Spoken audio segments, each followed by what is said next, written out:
Hi friends, ಎಲ್ಲರಿಗೂ ದೀತೂಸ್ ಕಿಚನ್ಗೆ ಸ್ವಾಗತ. ನಾನಿವತ್ತು ಮಾವಿನಕಾಯಿಂದ ಚಿತ್ರಾನ್ನ ಮಾಡೋಣ ಅಂತ ಅಂದ್ಕೊಂಡಿದ್ದೀನಿ. ಇದು ಉಳುಳಿಯಾಗಿ ತಿನ್ನೋದಕ್ಕೆ ತುಂಬ ಚೆನ್ನಾಗಿರುತ್ತೆ, ಮಾಡೋದು ಕೂಡ ತುಂಬ ಸುಲಭ. ಇದಕ್ಕೆ ಬೇಕಾದ ಇಂಗ್ರೀಡಿಯೆಂಟ್ಸ್ ನೋಡ್ಕೊಂಡು ಮಾಡೋಣ ಬನ್ನಿ. ನಾನಿಲ್ಲಿ ಮೀಡಿಯಮ್ ಗಾತ್ರದ ಒಂದು ತೋತಾಪುರಿಕಾಯಿನ ತುರಿದಿಟ್ಕೊಂಡಿದ್ದೀನಿ, 1 ಕಪ್ ಆಗೋಷ್ಟು. ಫ್ರೈ ಮಾಡೋದಕ್ಕೆ ನಾನು ಸ್ವಲ್ಪ ಎಣ್ಣೆ ತೊಗೊಂಡಿದ್ದೀನಿ, ಸಾಸಿವೆ ಸ್ವಲ್ಪ ತೊಗೊಂಡಿದ್ದೀನಿ, ಕಡಲೆಕಾಯಿ ಬೀಜ ಮತ್ತು ಮೆಣಸಿನ್ಕಾಯಿ. ನಾನು ಇಲ್ಲಿ ಕೆಂಪು ಮೆಣಸಿನ್ಕಾಯಿ ತೊಗೊಂಡಿದ್ದೀನಿ, ಬಟ್ ಇದು ಒಣಗಿಲ್ಲ. ಅದಕ್ಕೆ ಜೊತೆಗೆ ಸ್ವಲ್ಪ ಕರ್ಬೇವಿನ ಸೊಪ್ಪು, ಕಡಲೆಬೇಳೆ, ರುಚಿಗೆ ತಕ್ಕಷ್ಟು ಉಪ್ಪು, ಅರಿಶಿಣ ಹಾಗೂ ಕೊತ್ತಂಬರಿ ಸೊಪ್ಪು ತೊಗೊಂಡಿದ್ದೀನಿ. ಇದು ಮಾಡೋದು ಹೇಗೆ ನೋಡ್ಕೊಂಡು ಬನ್ನಿ. ಬಿಸಿ ಮಾಡಿಕೊಂಡು ಅದಕ್ಕೆ ನಾನು ಇವಾಗ ಎಣ್ಣೆ ಹಾಕ್ಕೊಳ್ತಾ ಇದ್ದೀನಿ. ಎಣ್ಣೆ ಹಾಕಿದ್ಮೇಲೆ ಎಣ್ಣೆ ಕಾದಿದೆ ನೋಡಿಕೊಂಡು ಈಗ ಸಾಸಿವೆ ಹಾಕ್ಕೊಳ್ತಾ ಇದ್ದೀನಿ. ಸಾಸಿವೆ ಸ್ವಲ್ಪ ಚಟಪಟ ಅಂತ ಅಂದಮೇಲೆ ನಾನು ಇವಾಗ ಅದಕ್ಕೆ ಕಡಲೆಕಾಯಿ ಬೀಜ ತೊಗೊಳ್ತಾ ಇದ್ದೀನಿ. ಒಂದು 2 ಟೇಬಲ್ ಸ್ಪೂನಷ್ಟು ಕಡಲೆಕಾಯಿ ಬೀಜ ತೊಗೊಂಡಿದ್ದೀನಿ.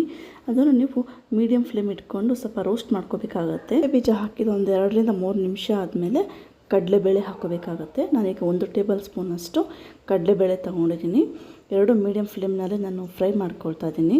2 ಸ್ವಲ್ಪ ಕೆಂಪು ಆಗ್ತಾಯಿದೆ ಅಂತ ಅಂದ್ಕೊಂಡು ನಾನು ಸ್ವಲ್ಪ ಈಗ ಚಿಲ್ಲಿ ತೊಗೊಂಡಿದ್ದೀನಿ. ನಾನು ಇಲ್ಲಿ 8 ರಿಂದ 10 ಚಿಲ್ಲಿ ತೊಗೊಂಡಿದ್ದೀನಿ.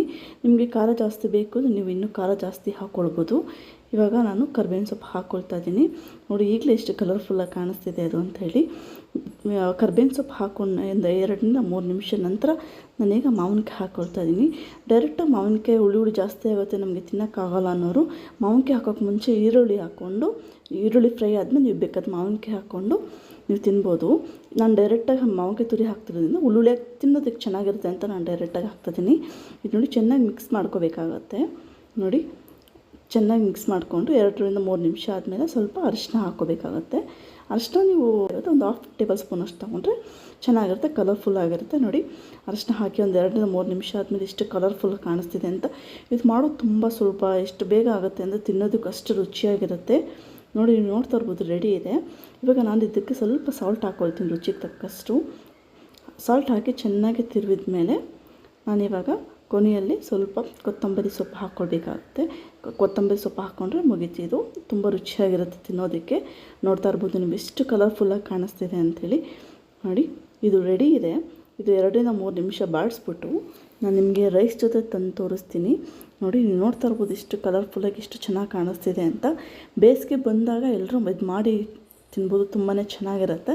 ನಾನಂತೂ ವಾರಕ್ಕೆ 1 ಸಲ ಆದರೂ ಮಾವಿನಕಾಯಿ ಚಿತ್ರಾನ್ನ ಮಾಡ್ತಾಯಿರ್ತೀನಿ. ಎಲ್ಲರೂ ನಾರ್ಮಲಾಗಿ ನಿಂಬೆಹಣ್ಣು ಚಿತ್ರಾನ್ನ, ಟೊಮೊಟೊ ಚಿತ್ರಾನ್ನ, ಹುಣಸೆಹಣ್ಣು ಚಿತ್ರಾನ್ನ ಮಾಡ್ತಾಯಿರ್ತಾರೆ.